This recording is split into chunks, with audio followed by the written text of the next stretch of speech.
Welcome back to Seahawk Central Sports. I'm your host, Tess Bargebuhr.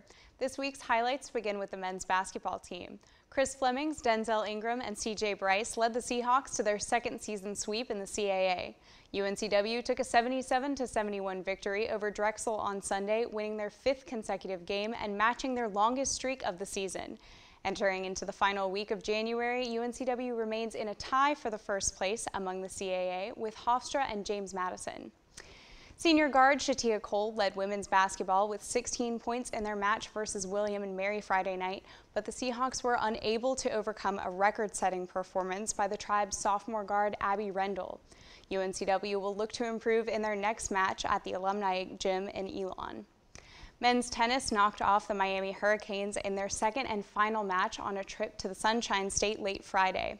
UNCW is ranked 74th in the country and will look to continue their success this weekend when the club travels to the Deep South to play UAB in Birmingham on Friday, January 29th, and Mississippi State in Starkville, Mississippi on January 30th. UNCW's next home match is Saturday, February 6th, when Norfolk State visits Wilmington for a 1 p.m. match. The Aquahawks returned to the pool this weekend. UNCW swimming and diving teams saw their first action of the new year since their last meet in November at University of South Carolina's Natatorium. In a two-day tournament, UNCW returned to USC to compete against the Gamecocks along with Wingate and Queen's University. Newcomer Will Ryan paced the Seahawks with 3 top 8 finishes on Friday, while Tad Spence finished second in the 100 backstroke to lead UNCW on the second day of matchups. In honor of UNCW's inaugural beach volleyball season, we had the opportunity to meet with assistant coach David Fisher to learn how he will help prepare these athletes for the upcoming season. For over 30 years, women's volleyball has been serving and spiking in Hanover Hall. But now they're taking the game outside. What's exciting is because we've never had a team before, nobody's ranked above anybody. Nobody's the old veteran. Nobody started last year. So everybody is on an equal playing field.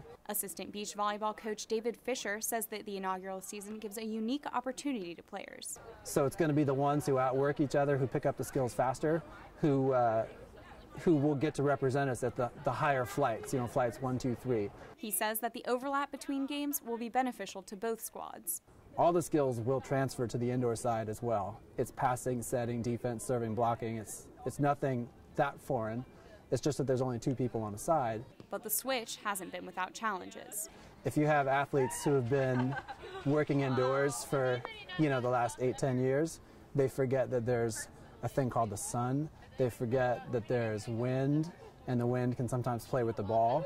So you have to tell them little rules like, if there's a lot of wind, blowing sideways, maybe you want to aim the ball into the wind. Fisher says that the team will be facing great matchups starting in March. College of Charleston, South Carolina, Georgia State.